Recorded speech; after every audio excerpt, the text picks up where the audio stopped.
tahu-tahu capek, tapi kita nggak ngapa-ngapain. Tanpa ada aktivitas ya maksudnya ya. Energinya keserap. Oh iya, Energinya terserap. Kan terjadi kejadiannya tahun 1955 ya. Jadi ada satu desa itu dalam satu malam ketimbun puncak gunung.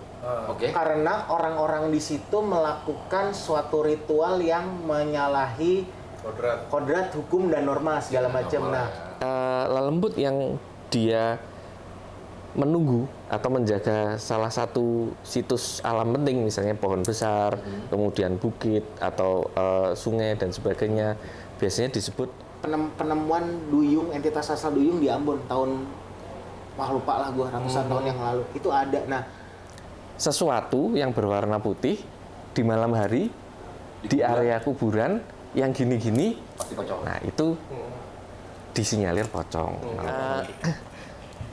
Kan kalau gendruwo itu gambaran lebat ya bulunya. Besar gitu. Dia bulunya kecil, tapi maaf ya, ketika gini posisinya tuh ngangkang gini. Nah, di sini ada sesuatu yang menjuntai.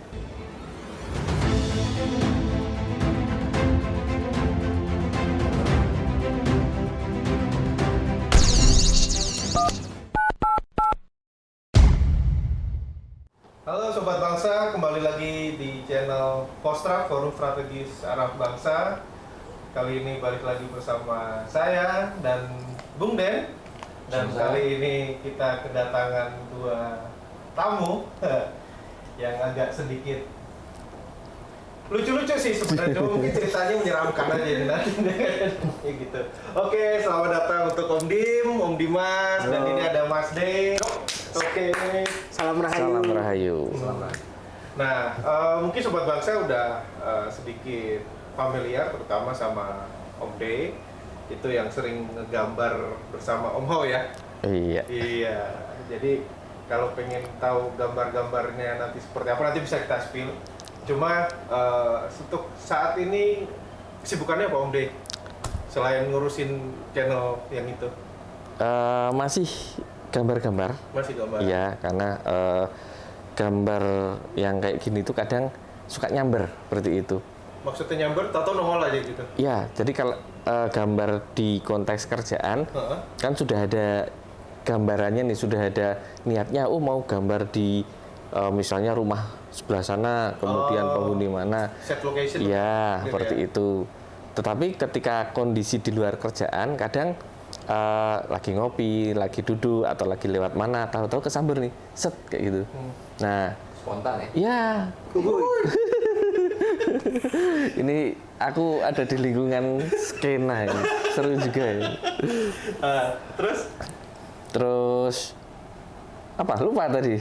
Nyamber ya, nyamber seperti itu. Habis nyamber kan jadi kepikiran. Nah, itu biasanya ketika tidak langsung digambar, nanti pas malam-malam tuh suka kasih notif. Aku yang tadi loh, seperti itu. Di ini ketika kita tidur kayak gitu. Oh, mereka juga kepo juga, kok gue nggak digambar sih kan gitu? Nggak ngerti juga kayak gitu. Nah, makanya kadang Yang langsung digambar. Gitu. Ngeri juga ya? Enggak sih, enggak horor sih. Iya. Tapi Buat beliau yang sudah rutinitas ya, buat kita kan Ngeri juga. Ngeri juga. Nah, tapi kalau hal-hal kayak gitu tuh ngaruh ke, sorry nih Mas ya, mau tanya, ngaruh ke badan nggak sih? Tahu-tahu capek atau apa kan kayak gitu? Masing-masing. Kalau saya pengaruhnya itu lebih ke energi seperti itu. Ketika energi kita dalam kondisi yang stabil, ya nggak masalah. Misalnya ketika kita ada ini nih, ada kerjaan nih di kantor, kita kondisinya fit, nggak capek, nggak ada masalah, psikisnya aman, ya kita bisa ngerjain. Sama ketika menggambar seperti ini. Tapi ketika kondisi kita energinya lagi drop, kurang seperti itu, atau pikirannya nggak stabil, biasanya suka ketarik energinya seperti itu. Oke. Nah, yang ketika ketarik itu baru ngefek ke badan. Jadi ketika badan kita kondisinya fit, aman. Maksudnya ketarik tuh kayak gimana? Tahu-tahu capek, tapi kita nggak ngapa-ngapain. Tanpa ada aktivitas ya maksudnya ya. Energinya keserap. Oh iya, oke. Energinya terserap. Oke. Nah, terus ini Om Dimas nih. Kalau Om Dimas ini apa ya? Kita nyebutnya horror consultant kali Om ya? Saya sih sebenarnya geraknya di modeling ya. Permodeling. udah nahan-nahan nih. Tuh anjir itu ya. Model banget. Saya sebenarnya ya bikin konten lah buat Anda nanti mungkin di akhir video ya nanti aku akan cerita konten YouTube apa yang aku Din, bisa nggak gue aja Din? Oh iya. Aku gitu. Saya kan agak ini ya bangsawan saya horor bangsawan ya saya. Jadi gue kan bikin adalah gue mengelola channel horor pasti juga banyak yang tahu juga Ya. pernah di sini juga kok Ya. jadi narsum di ini apa prosedur ya postrap ya Postrap. iya kayak gitu. Nah terus Cluenya Dr. Stefani lah. iya yang Dr. mengelola Stefani, channel YouTube-nya Dr. Stefani gitu. Terus abis itu ya paling Kok bisa sih ngelola channel YouTube Dr. Stefani kenapa? duit saya banyak. Ini maksudnya apakah ada Mau hubungan? pinjam berapa? Maksudnya ada hubungan kakak beradik? Oh ya kebetulan kan karena saya deket sama hal-hal metafisik ya pelet lah. Enggak pokoknya aku mengelola Wakil itu step. gue mengelola Lu tuh channel ngomong bukan gue. channel Dr. Stefani. Terus habis itu karena kita tinggal satu kota sama Mas D, sering ketemu. Terus habis itu sering ngobrol, juga punya ketertarikan sama horor, metafisik, budaya, spiritual. Akhirnya sering main gitu kan. Kadang kalau misalkan gue nggak punya makan, gue ke rumah Mas D, Mas bagi makan. Mas D ngasih makan, terus digambar. Jadi Terus akhirnya rumahnya di mana? di Satu kabupaten sama Mas Dimas Sleman ya. di Jogja, di Sleman. Gitu. Terus udah kayak gitu ya udah akhirnya sering-sering bikin cerita horor, Oke. ditayangin dan kebetulan juga kedepannya akan bikin satu jasa layanan yang bergerak di bidang horor juga sih. Tapi dalam konteks konten gitu ya, sama ya. Bisa konten dan bisa lain-lain. Kayaknya saya mau bikin channel tentang Edi Bokir. Ada nanti saya kenalin. Jadi Bokir itu dia tuh sejak lalu udah horor. Gitu. Kayak gitu. Nanti kita bisa insert ini mukanya ada di Nah, sini. dia ada di sini ya. Gitu. Kalau nggak intelektual. Gitu. Nah, Om Dim, apa yang membuat Om Dim itu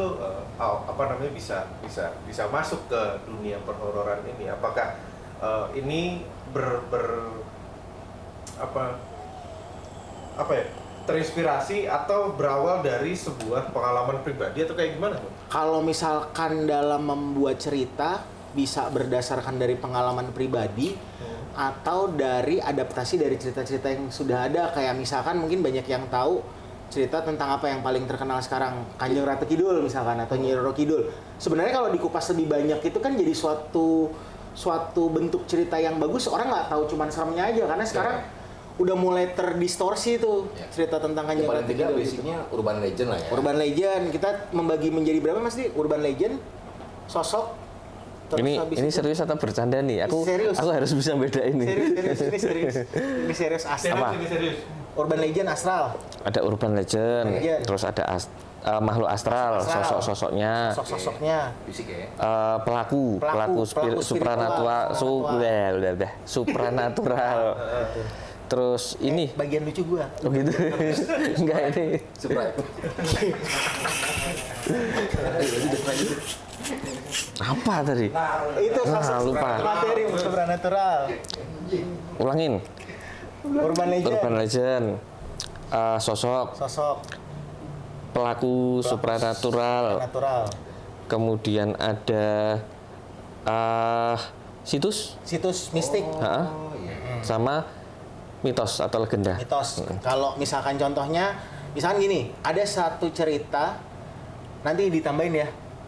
Kalau Nggak mau. misalkan kurang lengkap, nggak mau. Iya, mau. Iya.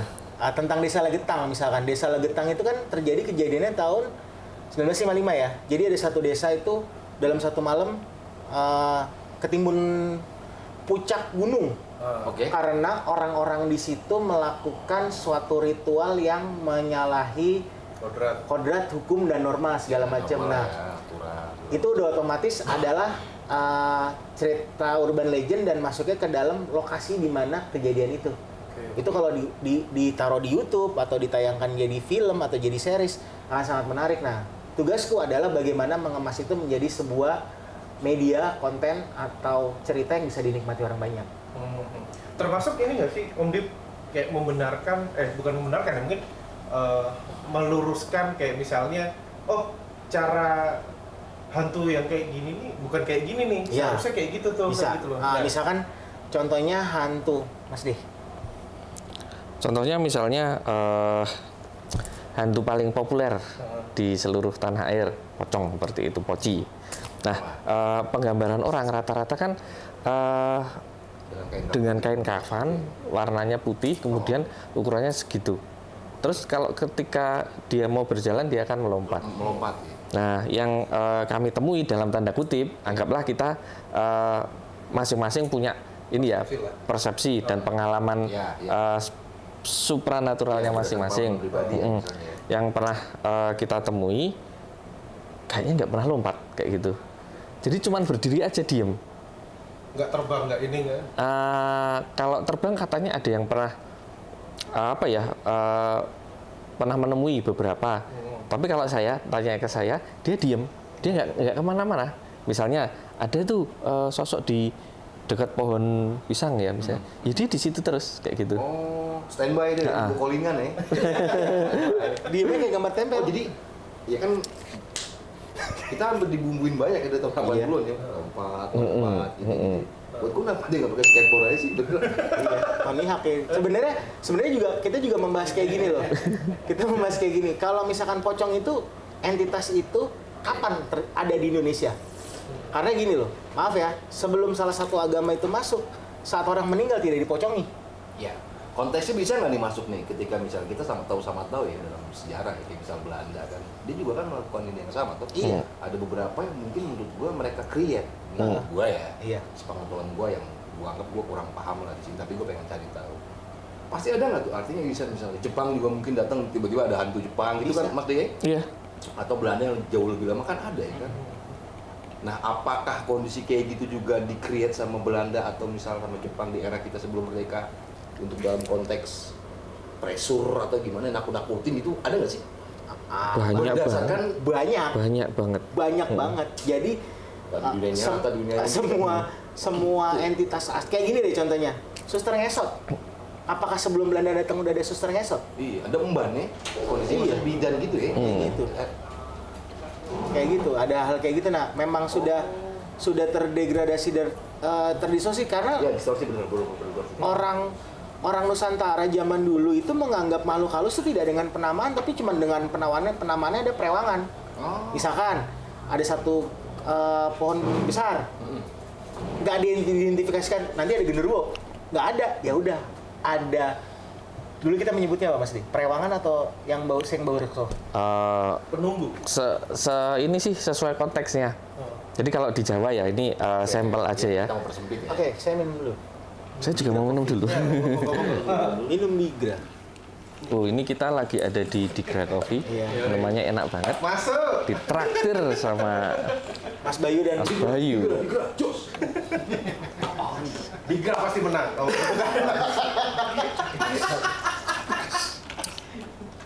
Oke, lanjut Mas. Iso nanti buka, ini tak buka. bisa Sudah. ditutup lagi. Ini perasaan selama syuting suguhannya yang paling banyak di sini apa aja ada. Rasa curhat. Rasa curhat. Ini sebenarnya kita kulineran. Oh iya, ini konteksnya ini ya. Oke. Yuk, lanjut yang tadi. Penasaran gue. Pasti lupa. Enggak, sudah minum. Kita ambil sampel di Jawa. Di Jawa itu menyebut makhluk yang tak kasat mata itu dengan sebutan lelembut secara umum seperti Pemedi. itu. Ya, pemedi itu disematkan untuk lelembut yang biasanya suka nakutin. Kan dari kata wedi, takut kayak gitu. Kemudian lelembut yang dia menunggu atau menjaga salah satu situs alam penting, misalnya pohon besar, kemudian bukit atau sungai dan sebagainya, biasanya disebut danyang atau Oh, ya. yang tadi bilang sing bawa reksa seperti itu. Karena orang Jawa itu punya kecenderungan menamai segala sesuatu sesuai dengan konteks urusannya dengan manusia seperti itu. Bahkan ketika ada bencana alam ya, maaf ya, gunung meletus seperti itu. Di Jawa kadang tidak dikatakan, itu ada bencana. Enggak. tapi gunungnya sedang punya gawe seperti itu. Punya hajat. Nah, kayak gitu. Jadi kayak orang kayak gitu loh. Nah, makanya dari situ potensi berkembangnya spesies atau karakter-karakter makhluk tak kasat mata tadi jadi banyak banget seperti itu. Nanti pindah daerah namanya diganti lagi, pindah ke sana diganti lagi. Dan wujudnya iya, beda-beda, kan? jadi kesannya, ini kok banyak banget, ada ratusan ribuan. Mungkin ketika ditarik ke apa ya, ke asal mulanya, ya paling sama. Yang di sini sama di sana, di sana asal mulanya sama seperti itu. Energi yang apa ya, bisa berinteraksi dengan manusia gitu. Serius ya ini ya. Dari konteks penamaan berubah dari Jawa ke konteks Pulau Jawa. Menurut gua radius misalnya satu daerah di sini kadang-kadang juga berbeda kan. Ya kan? Jawa part sebelah sini dengan ini juga berbeda. Walaupun mungkin makhluk yang atau sosok yang dimaksud adalah sama misalnya. Ya kan? Tapi kalau dalam hal-hal ini kita sebutnya kayak metafisika lah ya, hal-hal metafisika kayak gini. Nah, kadang kan kita seperti tadi yang dibilang sama Jenny juga bahwa setiap daerah kan juga kadang berbeda-beda. Nah, yang membuat itu bisa berbeda sebenarnya apa sih Mas Dim? Atau kan banyak orang yang bilang bahwa pewujudan mereka itu tergantung bagaimana orang mengimajinasikan mereka. Iya, kalau kayak misalkan contohnya gini lah. Kayak misalkan gini, kuyang di Kalimantan. Itu dengan kalau di Bali apa Mas Dim sama seperti itu? Ya kayak leak kayak gitu leak. ya. Itu kan sebenarnya secara visual sama. Iya, tanpa Iya kan? Karena memang budaya kita tuh mirroring. Ya, betul. Betul.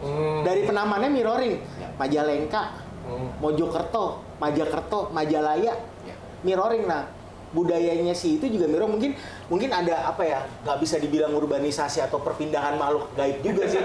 Mungkin mereka ada orang yang pernah lihat di Jawa terus dia tinggal ke Kalimantan, dia ngeliat yang sama, dia menamakan gitu, cuman dengan apa namanya, nama yang beda. Contoh gini deh, Pontianak aja di Malaysia itu kuntilanak. Iya, gua pernah Iya kan? Betul. Kayak gitu. Jadi memang sebenarnya apa ya, legalitas menama makhluk halus ini bukan dibikin sama orang Nusantara. Bayangin deh ya, budaya kita memberi nama makhluk halus saja sudah dengan adab loh. Ada nggak yang namanya serem? Lelembut, dari kata lembut, memedi, Diperhalus ya. diperhalus. Itu aja udah pakai adab. Makanya bukannya gua terus orang Jawa, masih orang Jawa, terus gue merasa bahwa budayanya lebih tinggi, enggak. Tapi orang-orang tuh baru ngomongin hak asasi manusia, kita udah asasi ruh. Itu maksudnya keanggunan budaya dalam mistik tuh, kalau kita ngomong gitu ya, itu udah di situ. Konteksnya menarik. Seperti cara orang Barat mempresi kita soal bagaimana. Nusantara, Indonesia, lu harus belajar soal bagaimana ini perempuan dalam hak feminis. Lu jangan ngajarin kita, Bos. Wah kacau nih bahasannya. Nenek moyangku seorang pelaut. Jadi kan sejak kapan penamaan konteks, artinya maksud gue dalam konteks cara ini. Iya.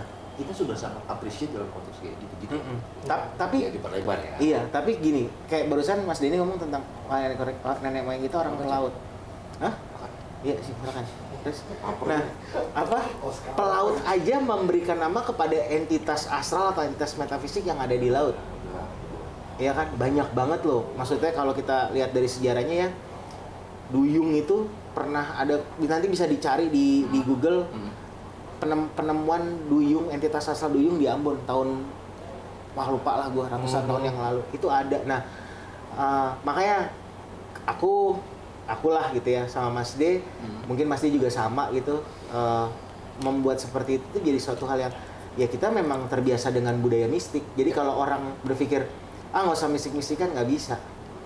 Budaya kita tuh 90% mistik gitu, dan terus kemudian Mas D punya kemampuan perspektif Sudah bersenyawa. Iya, disclaimer-nya begini, entah terlepas dari orang pada percaya atau tidak, cuma kan memang kalau bagi yang percaya, kita ini kan hidup di berdampingan dengan alam yang lain gitu loh, yang kadang bisa terlihat ada yang tidak. Pada akhirnya dikembalikan kepada yang masyarakat sendiri mau percaya atau tidak kan gitu loh. Nah, cuma dalam di sesi ini kita kan mengungkapkan apa yang terjadi dengan pengalaman-pengalaman pribadi secara subjektif teman-teman sendiri kan. Mungkin gitu. ya, mungkin dulu mereka tidak saling cerita ya, artinya leluhur kita, artinya kakek kayak kita ya. Tapi kan era sekarang berubah toh. gue ketemu ini. Nah itu kan menjadi sebuah bahasa, gue bukan komuniti tapi menjadi sebuah bahasa yang menarik dan membentuk orang untuk satu sama lain saling tertarik dalam konteks yang sama gitu kan. Keren bahasa gue. Minum dulu. 5 menit terakhir cerdas loh dia anjir. Nanti judulnya horor adalah komoditas. Nah, terus gini. Tapi lu akui. Ini kan kita bicara tentang makhluk astral, taruh makhluk astral. Nah, ada nggak sih apa namanya seperti tadi yang dibilang misalnya kayak pocong gitu. Banyak nggak sih penggambaran makhluk astral itu yang sebenarnya kalau Mas Dimas atau Mas dilihat sendiri itu tidak sesuai dengan bagaimana pendapat umum gitu. Jadi Mas belum pernah lihat yang namanya pocong tuh lompat-lompat kan ibaratnya kan kayak gitu. Jujur belum seperti itu. Secara mata ini dan mata halus, secara ini ya mata halus itu gampangnya intuisi gitu aja. Itu seingat saya belum, enggak. Kalau yang lainnya kayak gimana? Kayak misalnya makhluk lainnya yang ini pendapat umum dengan apa yang dialami sama Mas D itu beda loh ternyata kan. Ya makanya ini kembali lagi ke misalnya pocong tadi. Gue ada pertanyaan gini, maksud gue ada pertanyaan yang mendasar. Bagaimana mungkin tercipta sebuah misalnya juga dalam film gitu. Lalu ikonnya bahwa dia ini. Kan kita nggak tahu tuh ide cerita ya kan. Apa mungkin penafsiran dulu. Artinya maksud gue si makhluk halus itu juga berubah, adaptasi kan kita juga nggak tahu. Maksud gue seperti Mas D yang concern di situ kan bisa ngeliat ya nggak?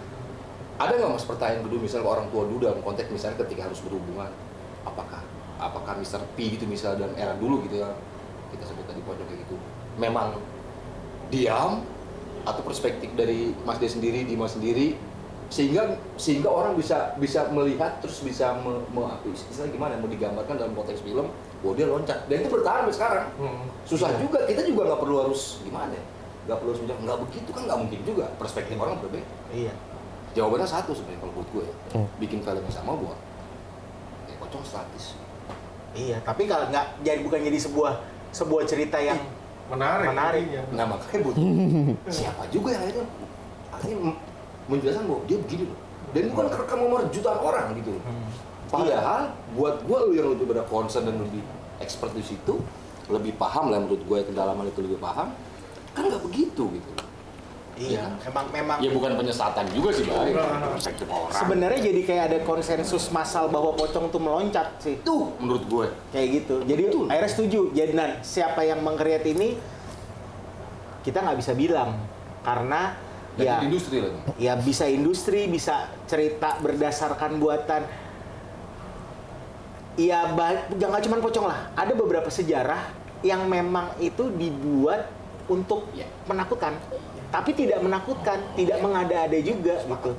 Ya kita nggak bisa bilang sih ya, kecuali Mas D menggambar. Tapi kita nggak bisa bilang maksudnya itu sejarahnya apa gitu. Jadi kalau teman-teman yang nonton Postrap bertanya-tanya, ada memang sejarah yang dibuat tidak seperti itu untuk menakutkan. Tapi ada ceritanya Mas ini. Wah, menarik. Kan ini kembali ke perspektif ya. Ketika misal saya ngomong seperti apa atau mungkin ada orang yang punya pengalaman lain bercerita seperti apa, kan nggak ada benar salah karena itu kan pengalaman. Nah, saya juga pernah sharing pengalaman dengan orang yang dalam tanda kutip meneliti ini pocong itu sebenarnya apa sih kayak gitu. Masuk hantu kok pocong aneh banget kayak gitu loh. Nggak ada bentuk yang gimana gitu. Dan identik di mana biasanya? Kalau lihat pocong, kuburan. Kenapa di kuburan? Oke, iya tahu. Jadi ada salah satu teman saya dari Lasem, Rembang sana. Dia pernah cerita, ketika manusia dimakamkan seperti itu, kan masih punya jasad fisik. Ya, betul. Ada yang bentuknya padat, ada yang cairan mungkin masih ada, gas juga masih ada, seperti itu. Nah, ketika dia ditimbun oleh tanah ya di kuburan seperti itu, kemudian ditungguin, kan kemungkinan ada tuh sesuatu yang terurai di situ. Nah, teman saya bercerita gini, dalam tubuh ketika ini sudah meninggal, metabolisme dan sebagainya itu tidak seperti orang hidup. Ya jelas ya, misalnya kita mau kentut tinggal kentut seperti itu. Nah kalau udah jasadnya nggak ada ini ya, nggak ada nyawanya, ya sudah gasnya akan terperangkap di dalam sampai itu menyusut kemudian keluar. Nah ada orang yang nungguin, ditungguin, beneran nggak sih nanti akan ada sesuatu yang keluar dari makam orang yang baru saja meninggal kayak gitu. Iya. Ya karena memang dia punya apa ya, obsesi kayak gitu loh. Penasaran juga. Ya. Kemudian ternyata keluar semacam gas, tapi nyembur, bush, kayak gitu. Iya. Dan secara warnanya kedokteran benar. Betul. Nah, nanti dilengkapi ini. Warnanya putih. Seperti itu kalau dilihat ya, karena malam ya, ada gas yang menyembur, putih. Nah, tapi nggak sekali nyembur, bus, sudah selesai. Kayak gini, nyembur, turun lagi, nyembur lagi, turun lagi, nyembur lagi, turun lagi. Nah, sehingga mungkin itu menjadi salah satu referensi kenapa pocong itu lompat-lompat. Ya karena dari cerita-cerita memang gini, naik turun kayak gitu. Dan karena warnanya sama-sama putih, berarti iya, sesuatu yang berwarna putih di malam hari di area kuburan yang gini-gini, nah itu disinyalir pocong. Nah, pocong itu kemudian beredar di masyarakat, ya sudah kita menerima produknya kayak gitu. Tapi memang kalau secara dari segi kedokteran kesehatan, proses manusia setelah meninggal itu kan ada proses bloating, terus ada namanya rigor mortis. Gitarisnya Azaktot tuh, kalau lu tahu. Skena banget. Ray Azaktot tuh gitarisnya. Iya. Terus udah kayak gitu. Skena metafisik. Memang itu keluar cairan dan keluar gas itu, dan gas itu sebenarnya seperti fosfor. Ya. Nah, seperti fosfor keluar, ada proses gitu. Nah, akhirnya orang menganggap itu pocong. Tapi manusia itu lebih jahat daripada makhluk halus. Ada dalam konteks dengan pocongnya ini ya, ada beberapa ilmu, namanya ilmu medon, saat orang sudah meninggal, orang yang misalkan yang ya itu dengan syarat dan ketentuan berlaku ya. Orang misalkan dia seorang yang sakti, supaya dia orang pengen mendapatkan ilmu kesaktiannya dia, setelah dia meninggal, gas keluarnya tuh ditungguin dan dihirup. Itu namanya ilmu medon. Jadi dia contoh gini, wah ini jagoan nih, maha guru gitu. Misalkan Edi Bokir nih, ilmu kurang jago. Edi Bokir itu baru sering kurang jago dia. Gitu, iya kan? Nah, lebih banyak lucunya dia meninggal, nah udah ada yang nungguin. Itu beda dengan pencurian tali pocong ya. Dia pengen yang nungguin Bokir itu pasti pengen jadi vokalis wannabe ya. Iya. Nah, terus dia dihirup tuh, udah gas itu dihirup dengan harap dia mendapatkan ilmu dari orang yang sudah meninggal ini. Itu memang ada ritual dalam budaya kita tuh yang seperti itu. Kayak gitu. Dan itu ya aneh juga kan, maksudnya orang yang udah meninggal ditunggu. Tapi memang ada tuh Dim ya? Memang ada. Itu valid, itu bisa dicari, namanya ilmu medon. Nah, Om Dim, ini menarik sih. Berarti apa yang dilakukan sama Om Dim ini tidak hanya terbatas tentang dunia makhluk halus, tapi bagaimana interaksinya dan saling pemanfaatan antara manusia dan makhluk halus berarti. Iya. Nah, akhirnya muncullah berbagai macam ilmu macam-macam kayak gitu sebenarnya. Bahkan Mas D sendiri pun mempunyai teman astral yang dalam kategori perempuan. Anggaplah kita sebut inisialnya kuntilanak ya. Tapi sekarang kuntilanak yang temenan sama Mas D itu baik. Gue mulai sih takut tuh. Apaan? Takut tuh gitu-gitu. Itu mungkin kayak kasus si. Sorry, sebentar ya, maaf. Itu tiap orang ada nggak sih? Tiap orang berteman gitu. Iya, kalau kan ada level-level tertentu ya. Misalkan kayak Ntar dulu, antara berteman atau yang ngikutin. Itu dia malah cek kalau misalkan ngikutin ya tergantung kitanya juga gitu kan. Itu kan nggak sembarangan ngikutin. Misalkan syaratnya apa? Syarat dan ketentuan berlakunya gimana tuh? Iya. Tiap orang. Artinya ada, misalnya gini, ada satu orang yang ini pasti makhluk halus mau nempel nih. Kalau misalkan kita bilang ngikutin ya, kita ngikutin. Sekarang kita ngeliat Mas D, dia dengan orang tahu dia seorang ilustrator gambar setan.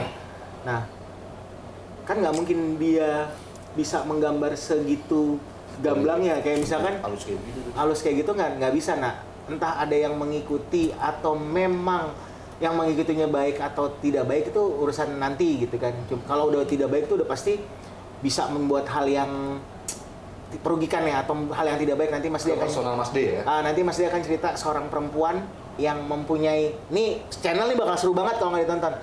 Perempuan yang mempunyai nafsu seks berlebihan karena dia disukai oleh apa ya, nggak ada namanya sih, cuman anggaplah genderuwo gitu. tapi mini Sorry. mini wuwu. Mas D, dia jatuh cinta sama lu gitu Mas? Bukan, ini cerita teman. Saya punya teman perempuan, apa ya? Dia cerita sama saya kok suka mikir yang apa ya? Yang Ngeres-ngeres, yang jorok-jorok, yang saru-saru kayak gitu. Oke. Dia senyum, bukan menyeramkan. Biasanya kalau genderuwo atau apa yang digambarkan di film-film itu gede, kemudian matanya merah, kemudian serem. Dia lebih kayak primata sebenarnya, dan nggak menakutkan, dan dia senyum, tapi senyumnya itu tengil seperti itu. Loh, saya kok dalam tanda kutip melihatnya itu, saya tanyakan. Acan kalau senyum lah ya. Nah, kurang lebih lah, kayak gitu ini. Kapan Mas D terakhir ketemu dia? Udah lama Mas. Oke. Tanpa Mas D tahu. Oke, nggak apa-apa. Gua kira lagi. Nah, terus gimana? Kayaknya mau didatengin enggak? Kita nggak ada gimmick gitu. Lanjut Mas D. Terus yang kamu lihat apa? Saya lihatnya ada sosok seperti itu. Nah, terus dalam tanda kutip kita coba bantu olah rasa.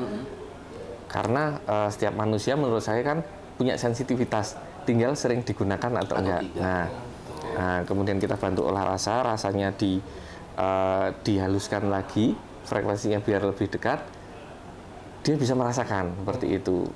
Kemudian, wih, kok kayak gini, takut aku. Tapi tunggu dulu, ini yang menurut saya mengikutimu dari kemarin-kemarin. Sehingga kamu cerita seperti ini, suka mikir ini, mikir itu, dan sebagainya. Dan mikirnya itu selalu cowok. Nah, kemudian singkat cerita, si entitas tadi meng-create dirinya sebagai seorang laki-laki. Yang ganteng. Oke. Tadi kan kamu nggak mau tuh, saya tanya ke teman saya yang cewek. Kalau kamu rasain ini, lihat ini, sekarang mau nggak? Mau Mas kalau ini. Nah, berarti kan ada apa ya? Menurut saya ada semacam pengaruh yang diberikan oleh energi yang tidak positif terhadap psikis si teman saya tadi, sehingga arahnya ke hal-hal yang berbau seksual. Nah, kemudian saya cocok logikan bentuk dan rupa si mini wowo tadi seperti apa. Ternyata kan kalau genderuwo itu gambaran lebat ya bulunya. Dia bulunya kecil, tapi maaf ya, ketika gini posisinya tuh ngangkang gini.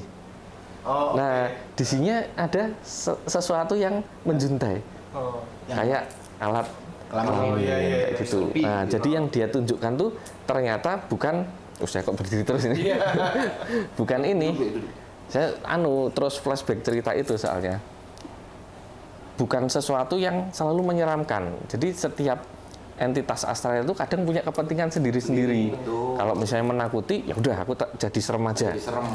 Nah, ternyata dia nggak mau nakutin, dia cuma mau yang seksual-seksual. Sehingga yang dia tunjukkan ciri fisik yang dia dia kasih notifikasi ke saya adalah kejantanannya. Eksibisionis berarti. Nah, semacam itu. Eksibisionis juga ada.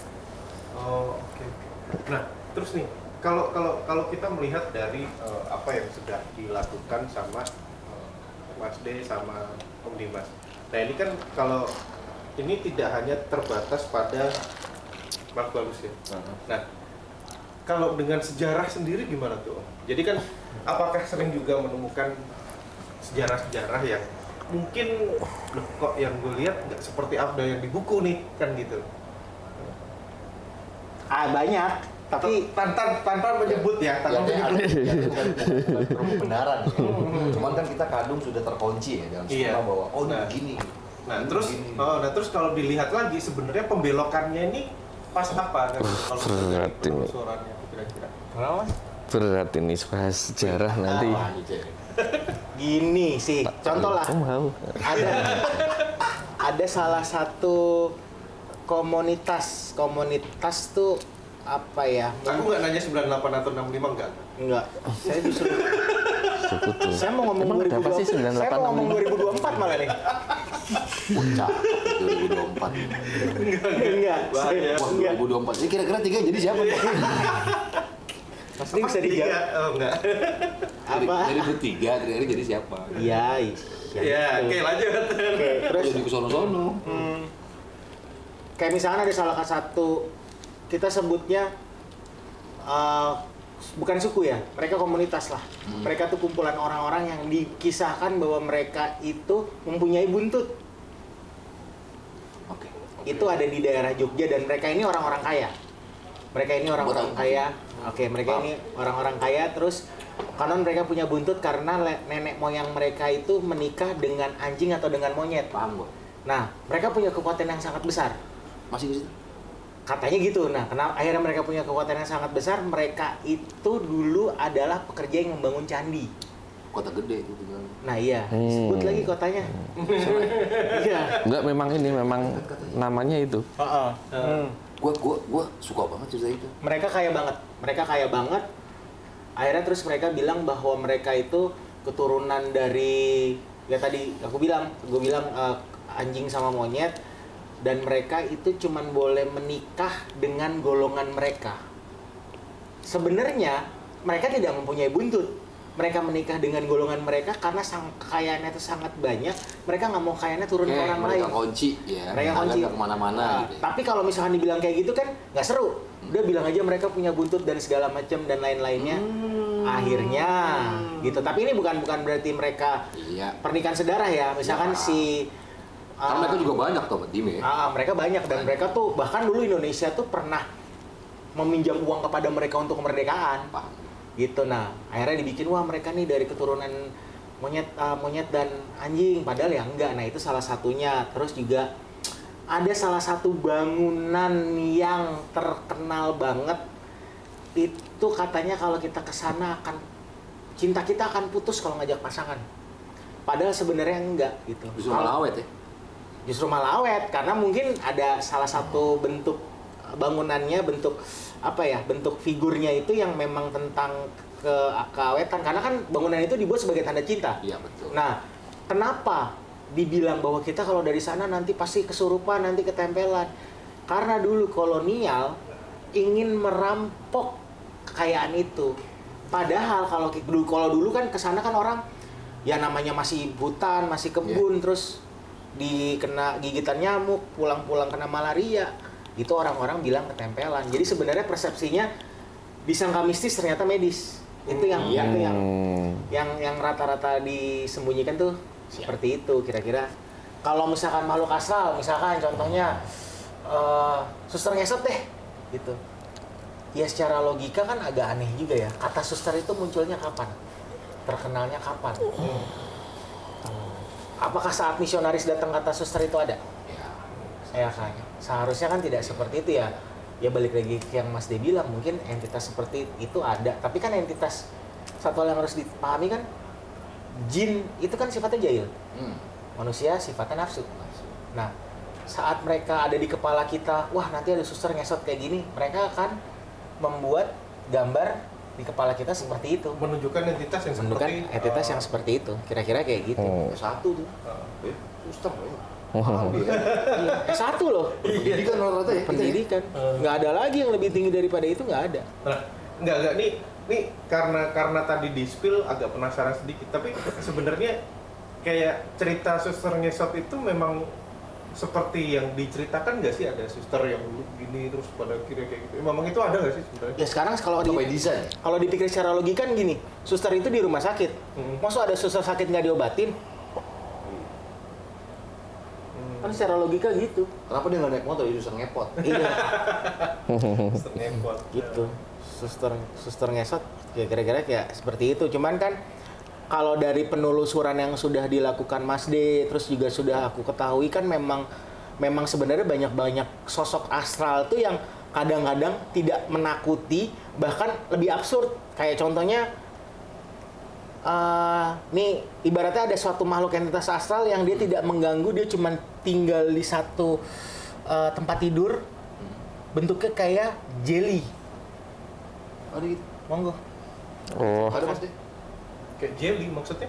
ya kayak ini Mas, kayak di sofa kayak gini. Oh. Jadi oh itu cerita saya itu. Oh. Lah iya kan, saya barusan dengar. Aku soalnya ini, aku sambil gambar gak apa-apa ya Mas, nanti daripada ini, Sri Mulat juga. daripada gak gambar. Pernah nonton kartun Hotel Transylvania nggak? Oh, Nah tahu. itu kan ada satu sosok yang modelnya kayak gel tuh. Apakah seperti itu? Bukan? Hampir-hampir kayak gitu. Oh. Tapi kan itu warnanya hijau ya. Iya. Ini nggak hijau seperti itu, lebih agak ke merah-merahan kayak gitu. Itu mendiami itu gitu dimanapun gitu ya. Enggak dimanapun. Makanya kan kadang kita sudah terstigma sosok itu adalah hantu. Hantu itu variannya ada pocong, ada kunti, ada ini dan sebagainya. Nah, sedangkan orang-orang dengan pengalaman-pengalaman Ya. metafisik katakanlah seperti itu, kadang bukan itu yang mereka temukan. Sehingga kadang ceritanya si A, si B, si C itu, loh kamu kok gitu? Oh ya, aku pernah lihat yang kayak gitu. Tapi ada yang memang baru. Ada yang memang Terus baru juga. nah kayak gitu. Mungkin sudah lama tapi tidak sepopuler. Ya. Nah, Kalah famous ya. Gitu. Kurang belum difilmin aja. Dan nggak menyeramkan juga sih sebenarnya. nggak serem. Jadi nggak ngejual. Kenapa? Sorry gimana ini? Itu nggak menyeramkan kalau buat aku ya. Aku nyari autentifikasi ke si makhluk ini dari Mas D. Justru gua yang insomnia tidur di depan itu tidur karena dia cuma nyerap energi. Oh gitu. Jadi ada satu ini ya, satu kayak Dipan. dipan itu apa? Boso Indonesia ya, Pak? Balai Nah, kayak bale, tapi dikasih busa, jadi ada kasurnya seperti itu. Di satu waktu, saya pernah bekerja di tempat itu, ada galeri seni di Jogja, saya bekerja di situ. Kadang sampai malam, nah ketika malam, saya suka cari inspirasi di situ, sambil selonjor, sambil rebahan dan sebagainya. Kok enak, terus inspirasinya itu lancar, kemudian biasanya dulu saya kan insomnia kayak gitu. Dua-duanya kayaknya. Kok makin lama kok makin ngantuk, tidurnya cepat dan sebagainya. Lama-lama tuh kayak rileks, kemudian mau mager, mau pergi nyaman di situ ya? udah PW kayak gitu. Kemudian ya udah tidur sampai pagi. Nah, kemudian beberapa waktu setelahnya ada teman saya itu sensitif. Nah, dia mengkonfirmasi pengalaman saya, Mas di situ tuh ada jeli-jelinya. Jeli gimana toh? Kayak hantu jeli. Loh kok bisa?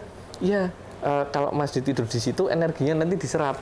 Oh, pantesan. Berarti selama ini andai kata teman saya itu benar, ya energi saya keserap seperti itu. Tapi seperti yang Mas Dimas bilang, itu sebenarnya nggak berefek buruk ke saya karena yang diserap tuh semuanya, nggak pilih-pilih.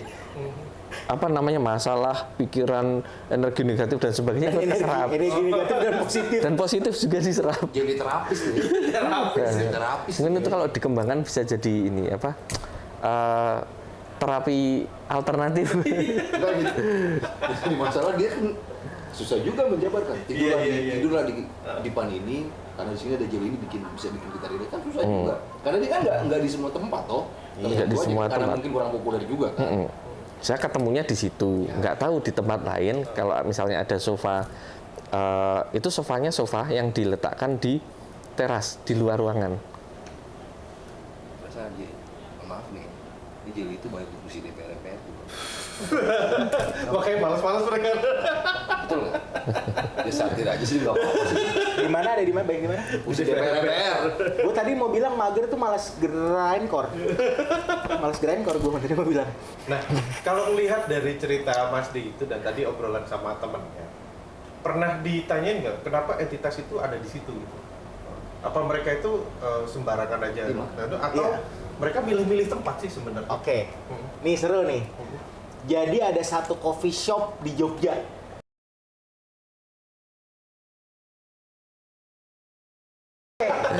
Ini ada yang orang pernah beli genderuwo sih. Awalnya gimana tuh Mas Dik? Berasa awal apa bahwa ini gue ada konektivitas nih sama dunia metafisik tuh. Kecil. Ada yang dengerin mas, maaf kata secara rasa pas ngomong jual-jual genderuwo ada yang dengerin Oh, oke. dari sebelah sana, saya nggak tahu, hitam.